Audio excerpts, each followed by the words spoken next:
IPL క్రికెటర్లను ఎరగా వేసి ఆడే ఒక జూదం, పచ్చి జూదం. బడా కంపెనీలు, సెలబ్రిటీలు ప్రభుత్వానికి ట్యాక్స్ కట్టకుండా బీసీసీఐ అనే సంస్థ ఆడిస్తున్న ఒక డర్టీ గేమ్ ఐపీఎల్ అనేది. చిన్న ఉద్యోగుల నుంచి కూడా, చిన్న చిన్న వస్తువుల నుంచి కూడా పన్ను తీసుకునే కేంద్ర ప్రభుత్వము బీసీసీఐ నుంచి, ఐపీఎల్ ఫ్రాంచైజీల నుంచి తీసుకుంటున్న పన్ను ఎంతో తెలుసా?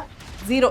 ఫ్యాన్స్ ని బకరాల్ని చేస్తూ బీసీసీఐ ఐపీఎల్ ను ఇండియన్ మనీ లీగ్ గా మార్చేసింది. 4,000 పెట్టి మనం టికెట్ కొంటాం, 70% ప్రతి టికెట్ మీద ట్యాక్స్ కడుతున్నారు. మనం ప్రభుత్వానికి ఇంత ట్యాక్స్ కడుతుంటే బీసీసీఐ ఇంకెంత కట్టాలి? టీములను కొనే ఫ్రాంచైజీలు ఇంక ఏ స్థాయిలో పన్ను కట్టాలి? నిజంగా వాళ్ళు భారీగా పన్నులు కడుతూ ఉంటారు అని చెప్పి మనం అనుకుంటాం కదా, అదే మన అమాయకత్వం. తనకొచ్చే ఆదాయంలో ₹1 కూడా ట్యాక్స్ కట్టని బీసీసీఐ ప్రపంచంలోనే richest cricket organisation. 2023 IPL season లో ఖర్చులన్నీ పోను బీసీసీఐకి 5,120 కోట్ల ఆదాయం వచ్చింది. మన దేశ చట్టాల ప్రకారం బీసీసీఐని వ్యాపార సంస్థగా కాకుండా దేశంలో క్రికెట్ ని పెంచి పోషించే, క్రికెట్ ని ప్రోత్సహించే ఒక నాన్ ప్రాఫిట్ ఆర్గనైజేషన్, ఒక చారిటబుల్ ట్రస్ట్ గా రిజిస్టర్ చేశారు. ప్రాఫిట్ ఆశించకుండా క్రికెట్ ని ఉద్ధరిస్తూ చారిటీ చేస్తోంది అని చెప్పి పన్ను మినహాయింపు పొందుతుంది బీసీసీఐ. ప్రపంచంలో రిచెస్ట్ క్రికెట్ బోర్డుగా ఉండి ట్యాక్స్ కట్టని ఏకైక సంస్థగా మనం బీసీసీఐ అని చెప్పుకోవచ్చు. 2023 డేటా ప్రకారం బీసీసీఐ నెట్వర్క్ 18,700 కోట్ల రూపాయలు. మన దేశంలో రీసెర్చ్ల మీద కూడా పన్నులేస్తూ బీసీసీఐ లాంటి బలిసిన సంస్థలకు మాత్రం ఎందుకు ట్యాక్స్ ఫ్రీ చేశారు అని చెప్పి బెంగళూరుకి చెందిన Indian institute of sciences professor Mayank Srivastava question చేశారు. ఆయన క్వశ్చన్ లో